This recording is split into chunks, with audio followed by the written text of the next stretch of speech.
Shumë kohë më parë toka ishte një vend krejt i ndryshëm. Qindra miliona vjet para dinosaurëve. Planeti ynë ishte mbuluar me oqeane të mëdhenj të mbushur me jetë. Ajo jetë kishte formën në organizmave të thjesht një qelizor, fitoplanktonit dhe algave. Këto organizma një qelizore e kthenin energjinë diellore në energji kimike. Ato konsumonin dioksid karboni dhe prodhonin oksigjen. Kur vdisnin, binin në fund të detit në shtratin e oqeaneve dhe mbuloheshin nga shtresat e sedimentit. Nxehtësia dhe presioni i kthenin ato organizma të lashta një qelizore në naftë.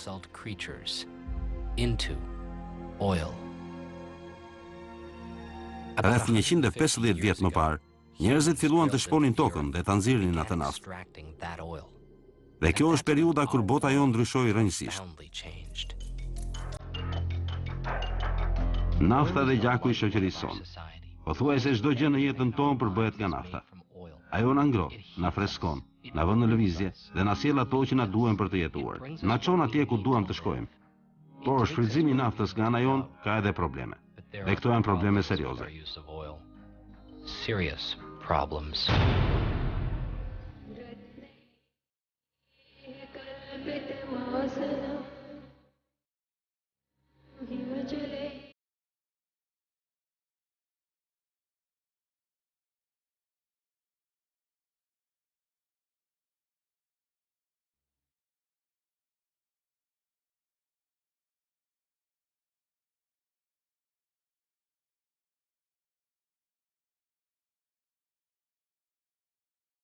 Unë quhem Josh Tickle. Kam kaluar gjithë jetën në kërkim të zgjidhjeve të këtyre problemeve. Kjo është historia ime. Amerika është e varur nga nafta. Ajo importon atë nga vende të pastabilizuara të botës. 80% e rezervave botërore të naftës janë në dorë të vendeve të OPEC-ut. Këto janë vende që diktojnë stabilitetin tonë ekonomik.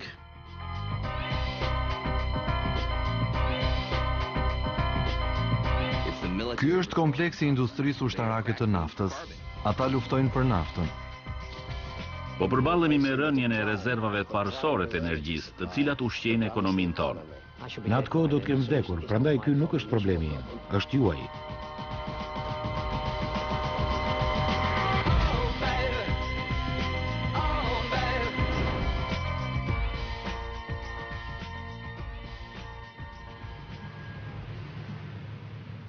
Çfarë dëshironi, zotëri? Një Sprite mesatar dhe keni vaj të përdorur? Si thatë, zotëri? Vajin e përdorur, atë që përdorni për të skuqur. A mund të më jepni të gjithë sasinë që nuk e përdorni më? Doni ta merrni të gjithin? Po. Nuk e di a mund t'ua jap.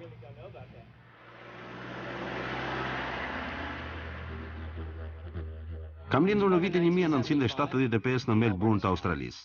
Mamaja ime është nga Louisiana dhe ka origjinë franceze, ndërsa babai është nga Bregdeti australian. Unë me vëllain tim ishim të lirë të shëtisnim kudo me bicikleta. Australia ka një natyrë shumë të pasur me jetë të gjallë. Këtu ka kangur, iguana dhe kafshë nga më të çuditshme. Më pëlqente shumë të luaja me to. I ndiqja dhe ato më ndiqnin. Kishim shumë kafshë me të cilat mund të luanim. Prindërit na linin të bënim çfarë të donim dhe kur nuk kishin frikë se do ta ndodhte gjë.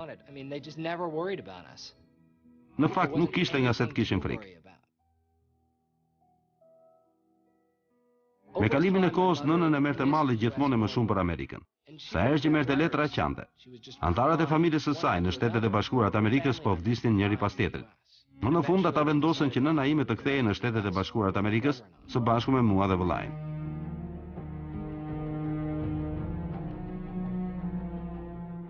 Atje kishte kudo rafineri. Nuk mund të notonim në përliqene, si që bënim në Australi, dhe as të peshkonim, si në Australi. Kudo kishte tabela që shkruanin, ndalohet plazhi, ose ndalohet peshkimi. Ky ishte një zhgënjim i madh. Unë mbylla në botën time dhe fillova të eksperimentoja me natyrën. Për temën e diplomës së maturës vendosa të studioja basenet ujore të zonës ku jetoja. Rezultatet e analizave flisnin për përqindje të larta të plumbit dhe mërkurit, lëndë që nuk duhet ekzistojnë në basenet ujore. Tema ime doli në komision, dhe një nga anëtarët e komisionit më tha se donte të më skualifikonte. E pyeta përse, dhe ai më tha: "Unë punoj për Agjencinë e Mbrojtjes së Mjedisit dhe kemi bërë të gjitha këto analiza, për të cilat flet ti. Rezultatet tona janë krejtësisht të ndryshme. Vetëm shumë kohë më vonë mësova se Agjencia e Mbrojtjes së Mjedisit për Luizianën e merr 90% të financimit të saj nga fondacione të lidhura me kompanitë e naftës. Agjencia që normalisht duhet të mbrojë njerëzit financohet nga kompanitë nga të cilat duhet të mbrohen banorët. By the industry it's supposed to protect people from.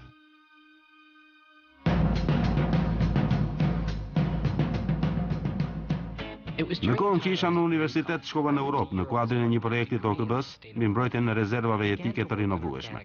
Fillova të punoja në disa ferma me prodhime organike. Këta njerëz kujdeseshin vërtet për kafshët dhe tokën e tyre. Çdo gjë ishte pjesë e një sistemi.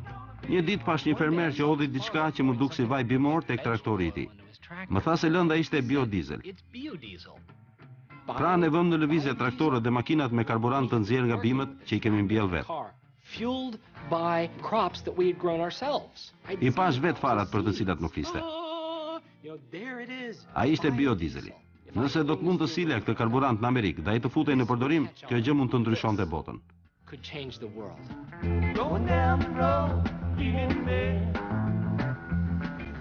Mezi prisja të kthehesha në Shtetet e Bashkuara të Amerikës. Si është e mundur që motorët të punojnë me vaj bimor? Si është e mundur kjo? Dhe pastaj mësova për doktor Rudolf Dieselin, i cili ka shpikur motorin me naftë, por që punonte edhe me vaj bimor. Kjo shpikje është bërë 100 vjet më parë. Kjo gjë më ngacmoi edhe më shumë. Mora shumën që më kishte mbetur nga bursa dhe bleva një furgon me motor nafte, me të cilin fillova të eksperimentoja. Mësova se karburanti biodiesel mund të prodhohet nga çdo lloj vaji bimor, ai i lulediellit, i sojës, i kikirikut e të tjerë. Por vaji bimor është i shtrenjtë, rreth $1 litri. Pra si mund të prodhoja karburant biodiesel nga një burim më i lirë vaji bimor? Plani im ishte të merrja furgonin dhe të shëtisja nëpër Amerikë, duke u furnizuar me biodiesel të prodhuar nga vaji i përdorur i gatimit nga restorantet e fast foodit. Njëkohësisht do të mësoja njerëzve se si të përdornin biodieselin. U ula me disa nga shokët e mi dhe së bashku shpikëm një pajisje, e cila do të merrte vajin e përdorur nga depozitat e restoranteve, do ta përzjente me alkool e sodë kaustike dhe prej tyre do të nxirrte biodiesel. Pajisjen e quajta makina e vajit të gjelbër. Çdo ditë në programin tonë të mëngjesit do të ekzaminojmë një pjesë të vogël të jetës amerikane. Sot do të flasim për atë që mund të bëjmë me mbeturinat e një vakti në fast food. Dhe konkretisht, fjalën e kemi për yndyrën e gatimit. Ti je ideali. Ti je ideali i furgonit bimor. Të parë sot në programin e mëngjesit. Sa po shihnin furgonin, njerëzit brohorisnin.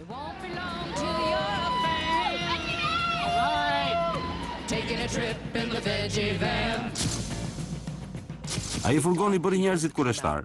Ata e pyesnin: është e vërtetë që ky furgon ecën me vaj bimor? Sa kile patate mund të skuqen para se të përdoret vaji për karburant?" Njerëzit filluan të interesoheshin.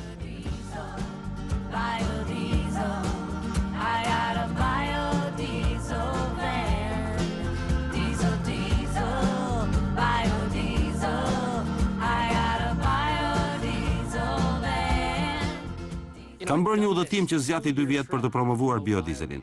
Kam dhënë qindra intervista në televizion, radio, gazeta, revista, kam shkruar 2 libra dhe kam shëtitur në të gjithë Shtetet e Bashkuara të Amerikës, madje edhe nëpër botë. Por me biodieselin nuk ndodhi asgjë e rëndësishme. Madje mund të kemi bërë edhe disa hapa pas. Ishte njësoj sikur të mos kisha bërë asgjë. Dhe pastaj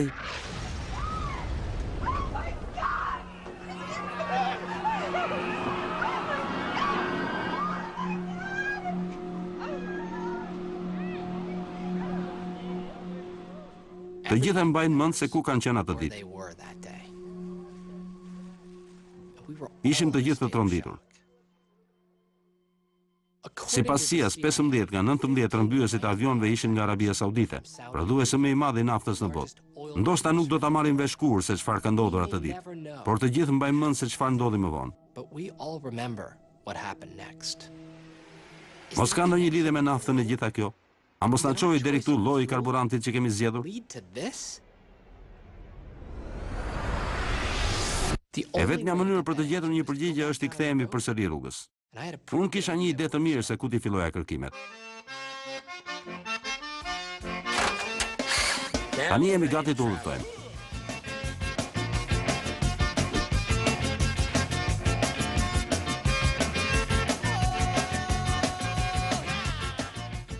Një mëdje shtatori na kujtoi se ç'ishte me të vërtetë e rëndësishme. Vendi I parë ku do të shkoja ishte shtëpia ime. Mbaj mend që kur isha e re, jetonim pranë liçenit. Ishte shumë bukur. Atje notonim, gjuanim peshk dhe kënaqeshim. Njerëzit hanin bashk peshkun që kapnin atje dhe shpesh bënin festa, këndonim dhe vallëzonim. Peshku dhe çdo gjë që kapnim në liçen ishte ushqimi ynë I preferuar. Kishim guacka, kërkalec, gafore, çdo gjë që mund të kapet në liçen. Dhe kjo ishte baza e dietës sonë.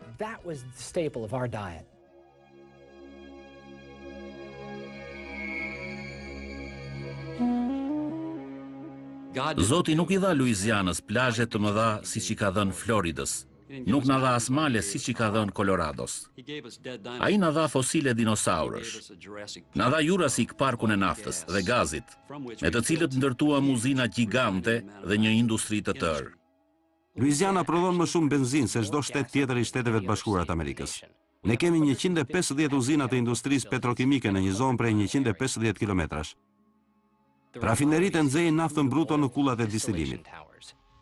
Avujt e naftës kondensohen në paretet e kullave, duke u derdhur pastaj në një larmi të madhe produktesh, siç është edhe nafta për karburant dhe benzina. Kimikate toksike që mbeten nga procesi e kthejnë terrenin përreth rafinerive në një zonë të kontaminuar. Kur kalon natën me makinë nëpër atë rrugë të duket sikur je në ndonjë qytet e Emirateve të Bashkuara. Sheh kulla shumë të larta të ndriçuara, kolona dhe depozita gjigante. Qëllimi I tyre është të prodhojnë kimikate që janë lëndë e parë për prodhimin e produkteve të tjera, por edhe produkte të gatshme si benzina, karburanti I avionëve, Plastika, klori, amoniaku, nitratet, fertilizuesit, PVC-ja, këto janë vetëm 2/3 e një fuqie nafte. 1/3 është mbeturinë e cila zakonisht është lëndë toksike. Ka vetëm 3 mënyra për ta hequr qafe këtë material helmues. Mund ta djegësh, ta groposësh ose ta hedhësh në ujë. Në 70 vitet e fundit, kompanitë e naftës në Louisiana I kanë përdorur të treja këto mënyra.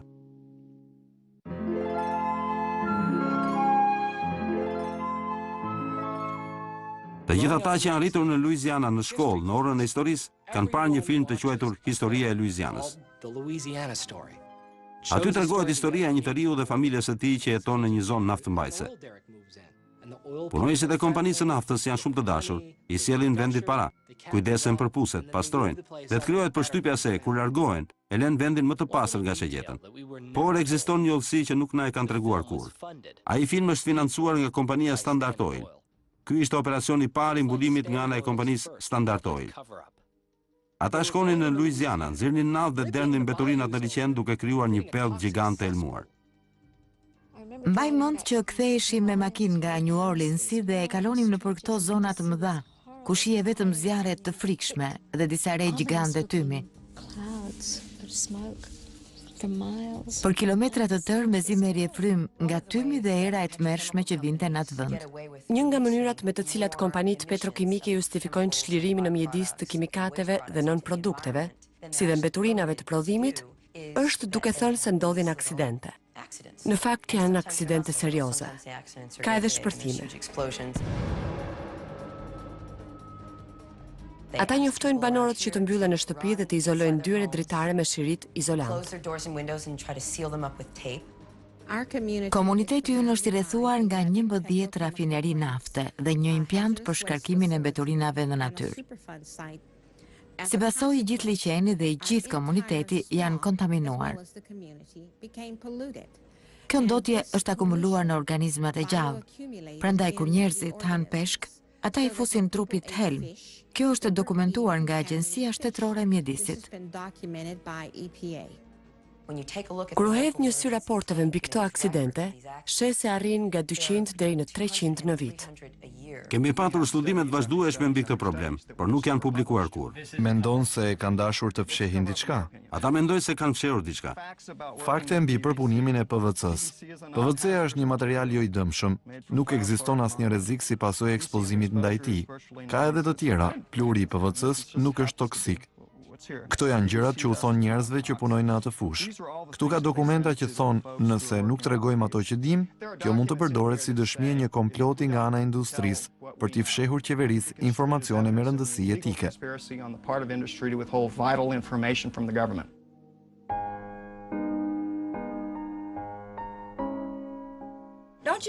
Nuk e dini që këtu jetojnë fëmijë dhe ata lahen në ujërat e ndotura? Ata duhet të kishin trokitur me radhë në për gjithë dyert tona dhe të na kishin thënë, duhet të largoheni nga ky vend. Ata I lën njerëzit të vdesin dhe as që duan t'ia dinë për këtë. Një gjë që filloi të bëhej mos e qartë, ishte se gratë më tregonin për këtë problem misterios që po prekte vetëm brezin e vajzave të tyre. Kishte patur një rritje të problemeve të fertilitetit dhe defekteve në lindje. Ky brez po vuante nga problemet e riprodhimit dhe abortet spontane ishin shtuar shumë. And there was an increase in reproductive problems, miscarriages, a higher rate of miscarriages. Buri juaj ka punuar këtu apo jo? Po, këtu ka punuar. Dhe ne nuk kemi arritur të bëjmë fëmijë. You know, we're not able to have kids. Viti 1988. Isha ulur në këmbët e shtratit të nënësime. Ajo ishte shumë sëmur. Në atë kohë erdhi lajmi I një proteste të organizuar nga Greenpeace dhe në banderolat e tyre shkruaj Bulevardi I Kancerit. Kjo pjesë e territorit të Louisianës ka numrin më të madh të rasteve të kancerit në Shtetet e Bashkuara të Amerikës. Njerëzit po sëmuren dhe po vdesin në këtë shtet për shkak të përpunimit të naftës. U ktheva dhe pash nënën që qëndronte shtrirë në shtrat.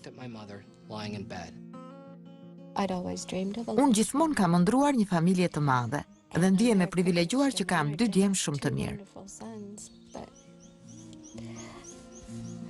Por kam dështuar 9 herë. Këtu prodhimi I benzinës del me kosto shumë të ulët, por kompanitë duhet të shtojnë në kosto edhe dëmin që u shkaktojnë njerëzve.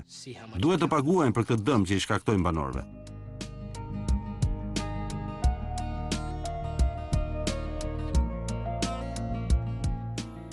Shpesh njerëzit më pyesin pse e bëj këtë punë.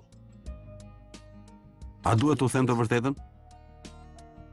A duhet t'u them që I urrej kompanitë e naftës?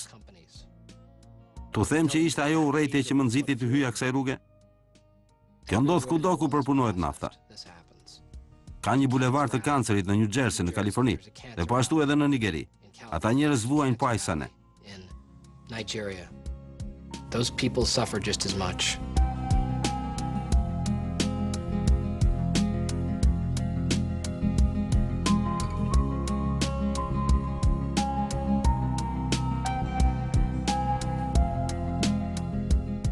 Detroit I ka qenë kryeqyteti I padiskutueshëm I makinave në botë.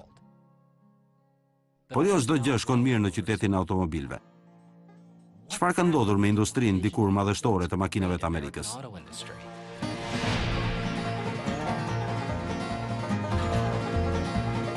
Henry Ford, babai I vizionari I industrisë moderne të automobilëve, u rit në një fermë në periferi të Detroitit. Ndoshta kjo është arsyeja që projektoi modelin T, që do të punonte me etanol, një karburant I prodhuar nga misri I fermentuar. Fordi që punonte me alkool pushtoi 40% të tregut në zonën e Midwestit, por kur ndodhi kjo, kompanitë e naftës u alarmuan. John Rockefelleri, themeluesi I Standard Oilit, hartoi një amendament që do të bëhej I njohur me emrin prohibicioni. Ky ligj ndaloi prodhimin e alkoolit në Shtetet e Bashkuara të Amerikës, duke përfshirë edhe etanolin. Për 12 nga 30 vitet e prohibicionit, Fordi vazhdoi të prodhonte makina që punonin me etanol. Por më në fund u dorëzua. Kur më vonë ligji I prohibicionit u shfuqizua, presidenti Theodore Roosevelt e shkriu Standard Oilin për shkak të monopolit që kompania kishte vendosur në tregun e naftës dhe ndërhyrjet e saj të vazhdueshme në punët e qeverisë. 88 vjet më vonë, 2 pjesët më të mëdha pasardhëse të asaj kompanie, Exxon dhe Mobil, u ribashkuan duke krijuar një korporat globale që fiton më shumë se sa të gjithë prodhuesit e makinave të marra së bashku. Zonja dhe zotërinj, mirë se erdhët në panairin e automobilive të Amerikës së Veriut. Qëndrimi standard I kompanive të Detroitit është se nuk mund t'i bindin njerëzit të blejnë makina që punojnë me biodiesel. Ata thonë, ne për ditë përballemi me kërkesat e tregut. Njerëzit duan Hammera dhe Yukon. Këto makina prodhojmë se kjo është kërkesa. Ata I harrojnë ato miliona dollar që kanë shpenzuar me reklamën për të bindur njerëzit që të blejnë vetëm Hammer ose Yukon. Është mirë për kamping, për një ligj që thotë se nëse blen një makinë që peshon 3 ton ose më shumë, Praktikisht e ke falas nga qeveria, për shkak të reduktimit të taksave. Dhe kjo që nga bërë për të stimuluar ekonominë, si pjesë një pakete stimuluese që kaloi në Kongresin e SBA-ve. Ulje drastike e taksave për makinat që peshojnë 3 tonë ose më shumë, të zakonshme. Asgjë, vetëm makinat e mëdha na qenë kanë stimul për ekonominë. Lufta e dytë botërore bëri që ne të kalonim nga prodhimi i makinave Ford dhe Buick tek prodhimi i tankeve Sherman dhe avionëve bombardues brenda një muaji. Ndërsa sot këta njerëz përpiqen të na bindin se nuk mund të ndryshojnë profilin e prodhimit dhe të prodhojnë makina që konsumojnë më pak se 10 litra për 100 kilometra. Shikoni Toyota. Ata janë bërë kompania numër 1 në botë për prodhimin e automjeteve, mbi të gjitha për shkak të popularitetit që arritën me modelin Prius. Toyota vetë makinat hibride në një moment kur kompanitë amerikane mund të kishin bërë të njëjtën zgjedhje. Ata i kishin të gjitha opsionet të përmbledhura në librat e skicave, por preferuan në rrugën më të shkurtër, ndërsa Toyota mendoi për qëllimin afatgjatë. Dua një makinë që të konsumoj sa më pak, jo sepse mendoj për ambientin, por sepse nuk dua të ndaloj në çdo pikë karbon. Makinat me naftë. Njerëzit i blejnë këto makina me naftë që vijnë nga jashtë vendit, sepse kanë krijuar bindjen se janë më të mira për në Shtetet e Bashkuara të Amerikës. Dhe në fund të fundit mund të punojnë edhe me biodiesel, pa që nevoja të bëhen modifikime.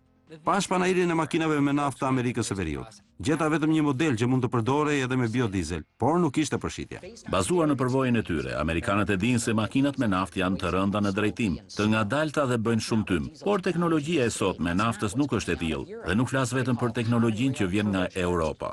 Motorët e sotëm turbo me naftë janë fenomenal.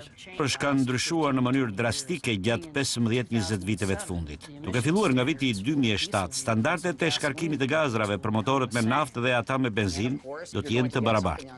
Por sigurisht që do të kemi një rritje me 30% të rendimentit dhe për disa modele edhe më shumë se kaq. Nëse flasim për dioksidin e karbonit globale, biodieseli sjell një reduktim të madh në çlirimin e gazrave helmuese. Në Gjermani, një kompani e pavarur e prodhimit të makinave, e quajtur Remo, ka prodhuar një makinë me naftë që konsumon vetëm 2 litra naftë për 100 kilometra. Kjo është arsyeja që sidomos në Europë, tregu ka filluar të shkojë më shumë në favor të makinave me naftë. Në vitin 2006 Ford i humbi $12.7 miliard. Presidenti i korporatës Daimler Chrysler, General Motors. General Motors i mbylli 35.000 vende pune dhe humbi $10.6 miliard.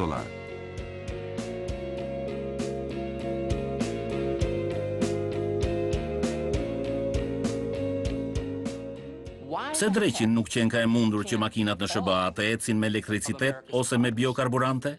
Pse? Kur në Detroit kompanive u thanë se do të shpëtonin miliona jetë njerëzish po të vendosnin rripat e sigurimit në makina, ata rezistuan dhe nuk e bën këtë derisa u detyruan ta bënin me ligj. Edhe sot jemi në të njëjtat pozita për sa i përket karburantit. Për shkak se qeveritë amerikane subvencionojnë makinat që konsumojnë shumë, makinat amerikane janë mesatarisht 30% më të mëdha se sa ato të vendeve të tjera. Gjë që do të thotë se makinat amerikane konsumojnë 30% më shumë karburant. Me numrin më të madh të makinave në botë, popullsia e Shteteve të Bashkuara të Amerikës, që përbën vetëm 4.5% të popullsisë botërore, shkarkon më shumë se gjysmën e dioksidit të karbonit në atmosferë. Kam shkuar të takoj Colin Campbellin, gjeolog i njohur i problemeve të naftës dhe autori i librit Kriza e ardhshme botërore. Colin më tregoi revistën periodike të naftës dhe gazit, në të cilën janë botuar disa grafik të kompanisë Exxon. Grafikët tregojnë se rezerva botërore e naftës po shkon drejt fundit. Në vitin 1981, bota filloi të përdor naftë më shumë se sa rezervat e reja që zbuloheshin, dhe ky endek sa vjen e thellohet. Colini dhe ExxonMobil nuk janë të vetmit që mendojnë kështu. Qindra libra, mira faqe interneti dhe revistat e specializuara tregojnë se nafta po mbaron. Edhe Matthew Simmons, i cili administron bankën më të madhe të naftës në botë, ka dëshmuar para Kongresit për këtë rrezik. Nafta është një lëndë e parinovueshme, edhe pse sot ka disa ekspertë që mendojnë se ndoshta mund të jetë e rinovueshme. Megjithatë, sot në Shtetet e Bashkuara të Amerikës ne kemi një shoqëri që është e varur më shumë se çdo shoqëri tjetër nga nafta. Ne kemi një uri të pandalshme për naftë, gjë që na ka bërë të krijojmë bindjen e verbër se sado naftë na duhet, do ta gjejmë. Mendojmë se nuk do të mbetemi kurrë pa naftë. Ne konsumojmë 25% të naftës botërore, ndërkohë që rezervat tona përbëjnë vetëm 2% të rezervës botërore. Nuk mund ta shterojmë këtë rezervë që kemi. Ky është Ken Herney, ish presidenti i kompanisë Texaco. Nëse ka njëri që merr vesh nga nafta, ky është i pari. Sot për ne po bëhet gjithnjë më vështirë ta gjejmë naftën si në Amerikë, ashtu edhe në të gjithë hemisferën perëndimore. Dhe për këtë po ju jap një shembull shumë konkret. Kompania Chevron deklaroi mundësinë e nxjerrjes së naftës në gjirin e Meksikës. Por zona ku duhet shpuar është në det, në 3000 metra thellësi. Para se të arrish aty ka edhe një shtresë prej 2000 metrash balt.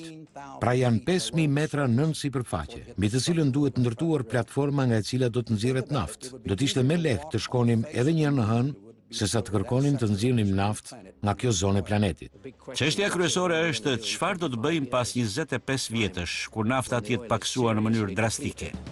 Sigurisht që kjo nuk është era e parë që përballemi me një krizë të naftës.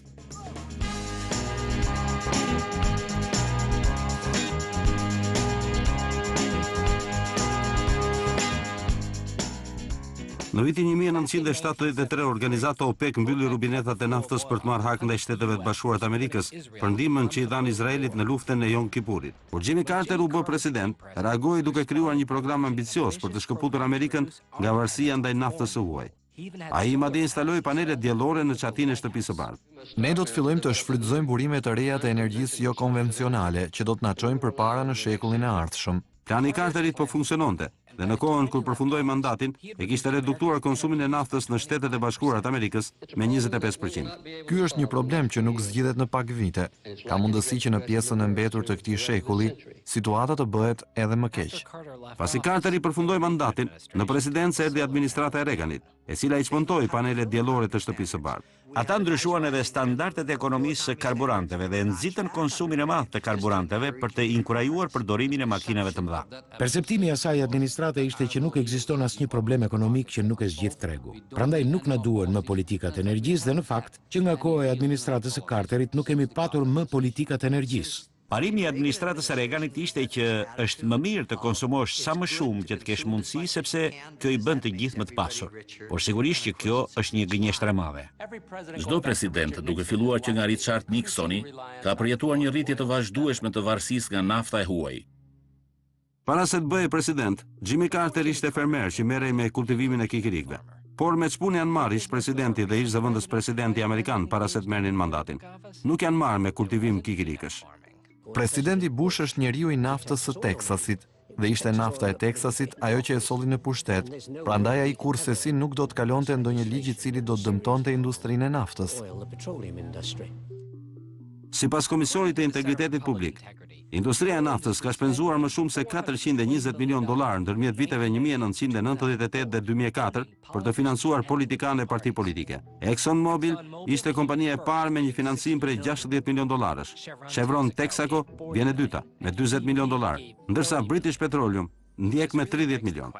Dhe kjo ngre një pyetje. Mos ka dalë në shitje qeveria jon? Disa muaj para 11 shtatorit, zëvendës presidenti Dick Cheney zhvilloi 40 takime sekrete me krerët e kompanive të mëdha të naftës. Në ato takime ishte e qartë se kompanitë e naftës ishin ato që vendosnin politikat e energjisë në vendin tonë. Dokumente që përmbajnë të dhëna mbi ato takime të Dick Cheneyt, të marra me të drejtën e ligjit të informimit, janë fshirë qëllimisht në disa pjesë të tyre. Por megjithatë, Departamenti i Drejtësisë dorëzoi edhe disa harta të përdorura në ato takime. Nga këto harta kuptohet se kompanitë e naftës kanë diskutuar situatën e puseve irakiane të naftës, rafinerive dhe naftsjellsve. Iraku është i dyti në botë për rezervat e naftës. Hartat kishin data të muajit mars 2001, 6 muaj para sulmeve të 11 shtatorit. 6 months before 9/11. Por i kërkuam që të betoheshin se do të thoshin të vërtetën, majoranca republikane refuzoi të betohej. Ishte skandaloze.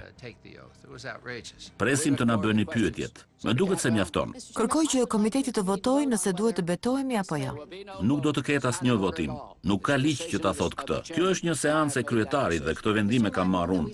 Zoti kryetara, mund të betohen dëshmitarët? E refuzoj këtë kërkesë. Unë kërkoj që kjo të bëhet. Faleminderit. Nuk ka pse të zgjatemi më në këtë pikë sepse është jashtë rendit të ditës. Nëse një senator e bën këtë kërkesë dhe një i dytë e mbështet, pse të mos votojmë për këtë çështje? Sepse nuk mund të votojmë për një pikë që nuk është në rendin e ditës. Kjo seancë po përgatiste vendin për një katastrofë, që më pas e pam të gjithë. Edhe ata mohuan që kishin qenë në atë takim.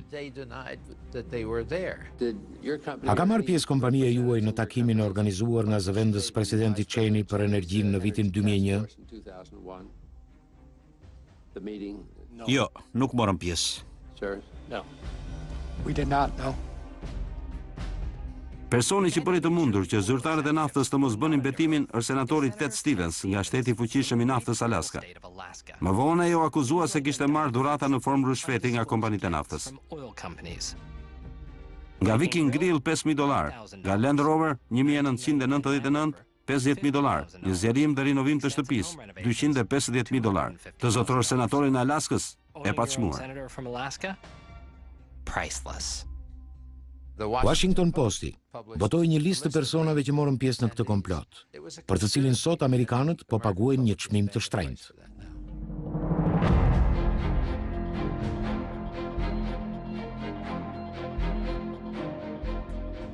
Nëse kujtojmë se çfarë kemi menduar pas 11 shtatorit për shkaqet pse kishte ndodhur ajo tragjedi, nuk gjenim dot një histori për ta shpjeguar atë që ndodhi. Kur humbet sensin e hapësirës dhe kohës, njeriu bëhet si fëmijë. Kjo ndodh kur je në gjendje shoku. Në ato momente je shumë i prirur të besosh në figurat e forta atërore, të cilat pretendojnë se e din historinë, se e kanë kuptuar mirë çfarë ka ndodhur.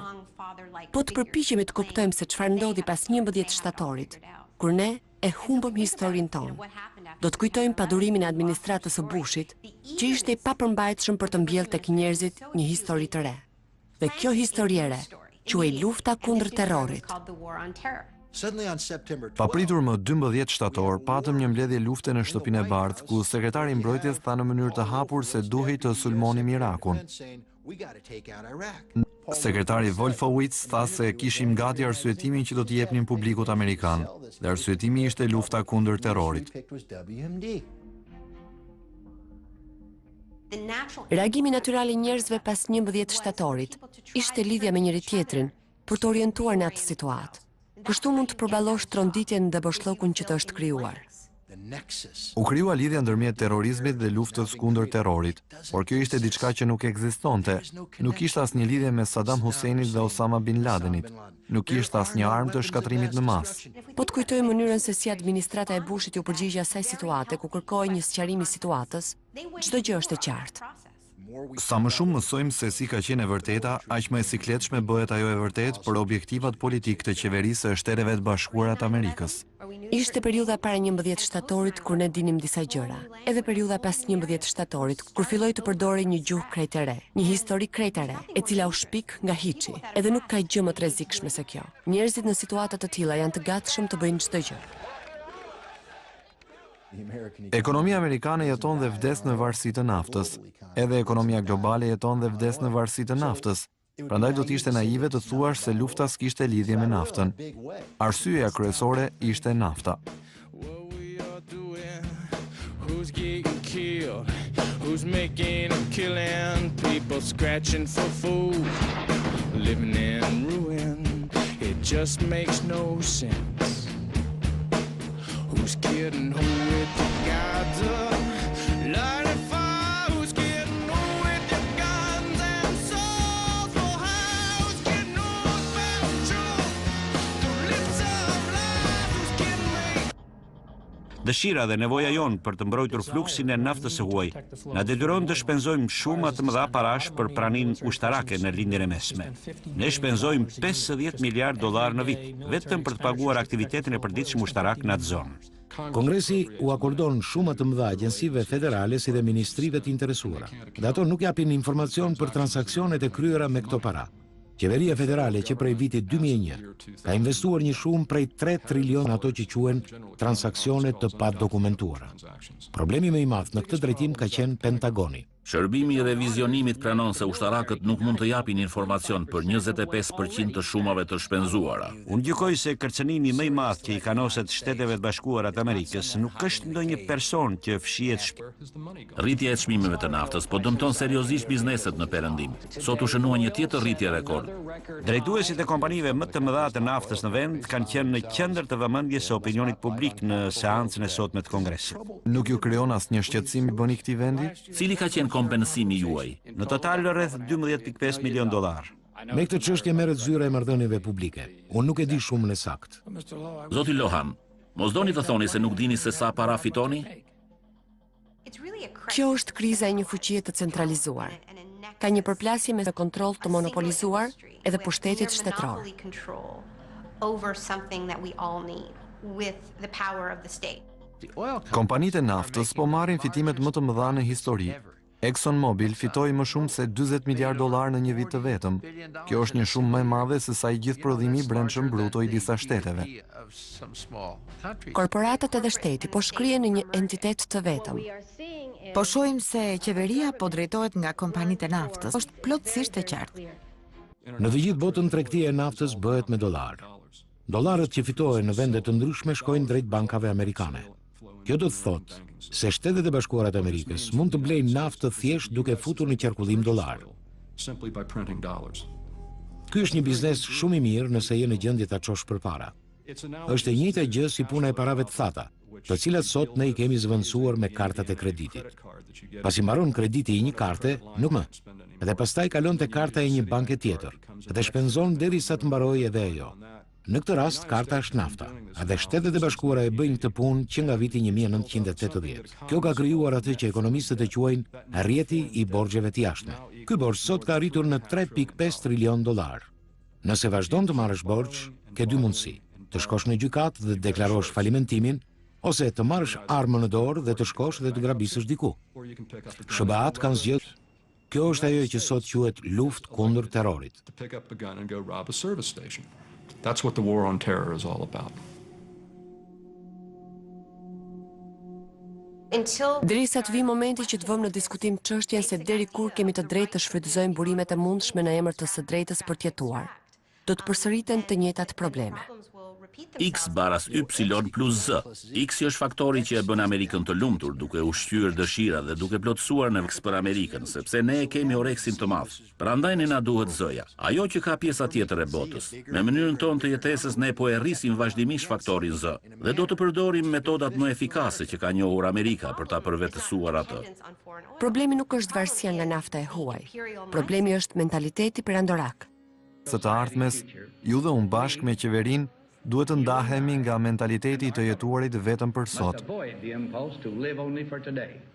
Ne duhet të financojmë për të mirën tonë burimet e çmuara që na nevojiten për të ardhmen. Duhet të shkëputemi nga etja për ndikim të pakufizuar, qoftë kjo e mbështetur ose jo nga inflacioni. Shkova në Europë me babain. Shkuam në Çeki, në Poloni, në Greqi, në Itali, në Gjermani dhe në Francë. Do që shkuam, u pritëm nga turma njerëzish, qindra mira njerëz që donin të përshëndesnin një politikan amerikan, sepse e donin vendin tonë. Dhe kjo jo vetëm sepse e donin babain dhe vllajën e tij që ishte vjet më parë, por sepse adhuronin autoritetin amerikan, figurat tona të së shkuarës, Washingtonin, Jeffersonin, Lincolnin, Rooseveltin dhe Kennedyn. Dhe më kujtohet dita pas 11 shtatorit, kur gazeta më e madhe franceze Le Monde hapej me editorialin "Sot jemi të gjithë Amerikanë". Për 3 javë pas 11 shtatorit, 10 tramira musliman dolën në rrugë në Teheran me qirinj të ndezur për solidaritetin e tyre, dashurinë e tyre për Shtetet e Bashkuara të Amerikës. Ishim kombi më i dashur në planet dhe janë dashur 230 vjet udhëheqje nga njerëz vizionar, president republikan dhe demokrat, për të ndërtuar këto ndjenje dashurie për vlerat amerikane. Ndërsa arroganca dhe paaftësia monumentale e ditëve të sotme ka sjellë sklever të naftës në shtëpinë e bardhë dhe i ka shkatëruar ato vlerat të tjerët na adhuronin. Për mua, kjo është kafshata më e hidhur që kam gëlltitur në jetë, sepse shoh zhgënjimin në ato fytyra në të cilat dikur lexohej shpresa se autoriteti i Amerikës do të punonte jo vetëm për të mirën e Shteteve të Bashkuara, por për gjithë njerëzimin.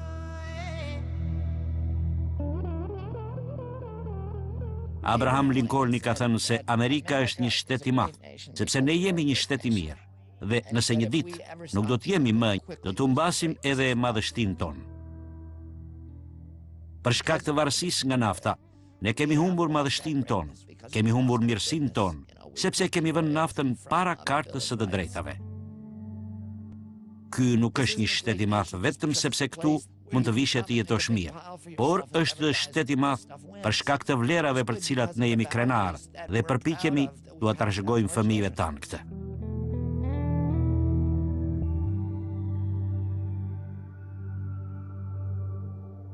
Ky është një moment kritik për vendin tonë dhe për të gjithë botën. Ndryshimet që duhet të bëjmë janë monumentale. Sfidat me të cilat përballemi janë të mëdha. Babai Robert Kennedy ka thënë, disa njerëz i shohin gjërat. Amerika nuk është vendi i vetëm që vuan nga varësia ndaj naftës.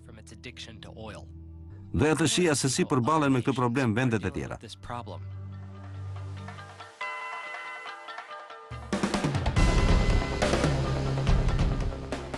Nuk u befasova kur mora vesh se një nga mendimtarët e tyre më të mëdhenj ka qenë gjithashtu një mbështetës i fuqishëm i energjisë së gjelbër.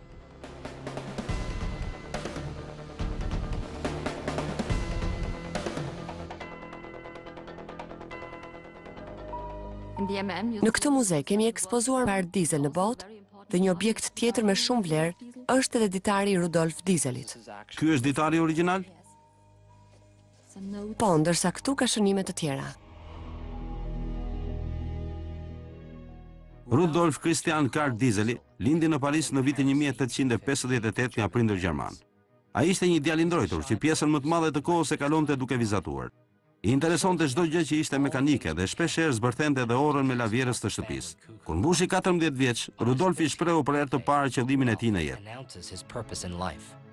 Do të bëhej inxhinieri më i mirë i botës. Ai shkëlqeu në shkollë duke fituar disa bursa. Në disa shkolla arriti rezultatet më të larta në historinë e shkollës. Mësoi të fliste 3 gjuhë: gjermanisht, frëngjisht dhe anglisht. Në vitin 1880, Rudolfi filloi një kurs për ndërtimin e frigoriferëve dhe motorëve me avull, të cilin e shite me shumë mosbesim për shkak të efikasitetit shumë të ulët. Në vitin 1882, ai ndërtoi skicën për një motor të ri revolucionar dhe me rendiment shumë të lartë. Numri i patentës të regjistruar në Gjermani është 67.201. Ky është motori që sot e njohim me emrin dizel. Ai u bë milioner pa mbushur 40 vjeç. Debutimi i motorit të tij u bë në panairin e Parisit në vitin 1900. Motori punonte me vaj kikiriku. Më shumë se 50 milion njerëz ndoqën pamjet e tij në filmat e parë pa zë. Motori i Rudolf Dieselit fitoi çmimin më të madh të panairit Grand Prix. Shpresa e tij ishte që duke furnizuar motorin me një produkt bujqësor, të mos jep të pushtet industrive të mëdha, por bujqëve dhe njerëzve të thjeshtë. He could take the power away from big industry and put it back into the hands of the everyday farmer and the common man. Në vitin 1913, Rudolfi u përshëndet me gruan dhe fëmijët e tij për të marrë pjesë në hapjen e fabrikës së motorëve dizel në Angli. Ai mori anijen SS Dresden për të kaluar kanalin e La Manche-it. Pasi ëngri darkë me kapitenin e anijes, shkoi në kabinën e tij. Rreth orës 10 të asaj nate, tha më vonë kapiteni, ai dukej në humor të mirë. Por të nesërme në mëngjes, Rudolf Dieseli ishte zhdukur.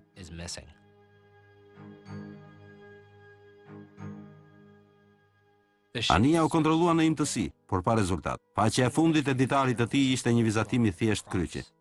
Disa ditë më pas trupi i tij i pajet u gjet në det nga peshkatarët. Motori që shpiku mbi 100 vjet më parë vazhdon të përdoret edhe sot. Pas vdekjes së dizelit, kompania Standard Oil futi në treg një nën produkt të ndotur të procesit të distilimit të benzinës, që mund të ushqente një motor dizel. Ai u quajt karburant dizel.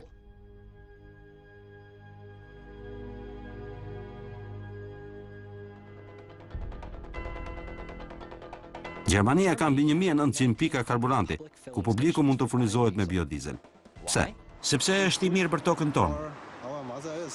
Shumë njerëz duan të shpëtojnë planetin, por shumë të tjerë duan edhe të kursejnë. Është i lirë. Sepse çmimi është më i lirë. Pa ndihmën e qeverisë, karburanti biodizel nuk do të kishte konkurrues në treg.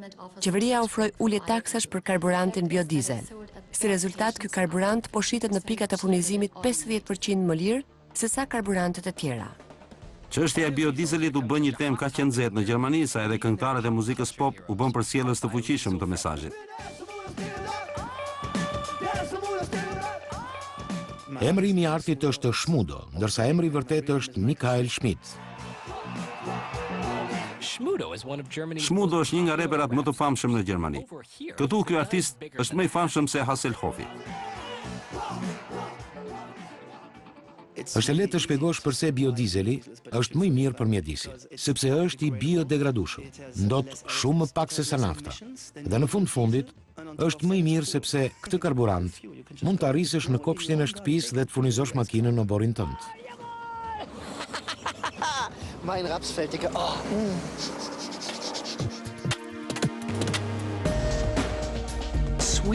Suedia është angazhuar që në vitin 2020 do të jetë një shtet që nuk përdor naftë. Kjo është diçka që e ka vendosur vetë populli suedez dhe qeveria i ka dëgjuar.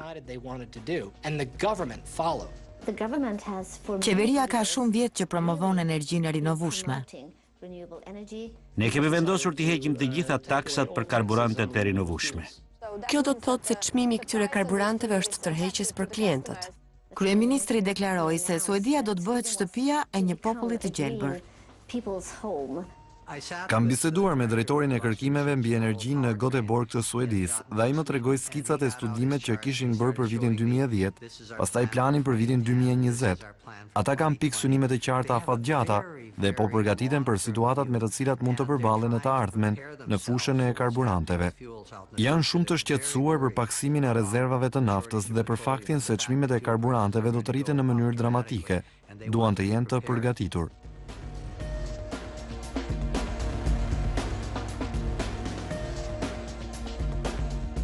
Në Suedi ne kemi një histori 10 vjeçare me etanolin dhe deri më sot kemi shitur më shumë se 21.000 makina që punojnë me këtë lloj karburanti. Një rol shumë të rëndësishëm në këtë projekt ka luajtur qeveria. Nëse beson tek zhvillimi mjedisor, duhet ta kuptosh se kompanitë që janë në tregun e energjisë së rinovueshme do të kenë përfitime të mëdha në vitet e ardhshme. Aktualisht në Stockholm kemi 700 taksi dhe para fundit të vitit 2010, minimumi 80% e këtyre makinave duhet të kthehen në ato që ne i quajmë makina të gjelbra. Frederik, çfarë ju shtyn kaq shumë drejt makinave të gjelbra? Arsyeja është shumë e thjeshtë. Unë kam 3 fëmijë.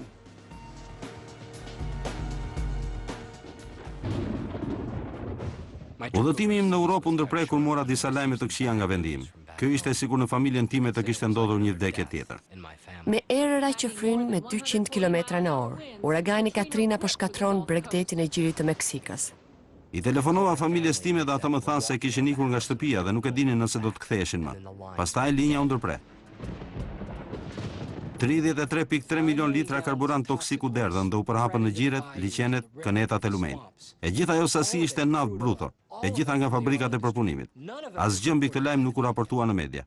Kjo sasi ishte paq e madhe sa rezervat e Exxonit. Ata shkaktuan një tragjedi dhe nuk e paguan kurrë faturën. Nuk e njohën kurrë përgjegjësinë e tyre. Asnjë zyrtar i shtetit nuk e ka përmendur, asnjë nga delegacioni federal. Industria petrokimike është e plot fuqishme në Louisiana, edhe atyre u duket vetja të pagabueshëm. Kanë bindur të gjitha qeveritë që kanë ardhur në pushtet se asnjë qeveri nuk mund të ekzistojë në Louisiana pa industrinë petrokimike. Tani jemi në pozitën kur duhet të kërkojmë taksa paguesve amerikanë të paguajnë rindërtimin e Bregdetit të Louisianës, ndërkohë që korporatat më të pasura të botës nuk paguajnë asnjë qindark. Fakti që Katrina ishte një uragan shkatrimtar ka të bëjë me aktivitetin e industrisë së naftës. Ne e dim që gjiri i Meksikës është ngrohur shumë gjatë 50 viteve të fundit dhe kur kemi ujëra më të ngrohta, kemi stuhi më të fuqishme. Uragani Katrina ishte stuhi e kategorisë së parë kur kaloi në Florida, por kur ndeshi zonën me ujëra të ngrohta oqeanike të gjirit të Meksikës, u rit deri në kategorinë 5. Kur toka ngrohet, fillon të avullojë një sasi më e madhe uji dhe atmosfera bëhet më e ngarkuar. Kjo lagështirë e atmosferës ushqen uraganët, dhe kështu ato bëhen më të fuqishëm me ngrohjen globale. Nga të gjitha shtetet e Amerikës, Louisiana është ajo që humbet më shumë nga ngrohja globale. Ne jemi qendra e shenjestrës së uraganeve. Shkaki i ngrohjes globale është përdorimi i energjisë nga njeriu. 80% e kësaj energjie vjen nga karburantët që përbëhen nga dioksidi i karbonit. E njëjta gjë ndodh kur e lëm makinën për një kohë të gjatë në diell dhe kabina nxehet. Xhami i makinës, ashtu si gazrat e efektit serë, e lejojnë dritën e diellit të hyjë brenda në kabinë, por nuk lejojnë reflektimin e saj jashtë kabinës. Kështu kabina nxehet gjithnjë më shumë. Nëse do të djegim të gjithë qymyrin dhe naftën dhe çdo lloj tjetër karburanti fosil, niveli i detit do të rritet deri në 7 metra. Edhe 3 metra rritje e nivelit të detit do të ishte një katastrofë globale. Problemet janë po aq serioze sa një infarkt në zemër. Ky nuk është një problem me të cilin do të përballemi pas 200 vjetësh. Këtë problem e kemi përballë sot. Fëmijët që po lindin sot do të përballen me një klimë krejt të ndryshme. Në administratën e ardhshme presidenciale kufiri i qartë i shkarkimeve të gazrave në atmosferë duhet të përcaktohet me ligj. në mënyrë që të reduktohet sistematikisht shkarkimi i karbonit. Këtë kërkon populli amerikan, këtë kërkon ekonomia, këtë kërkon klima, edhe këtë kërkon siguria jon kombëtare.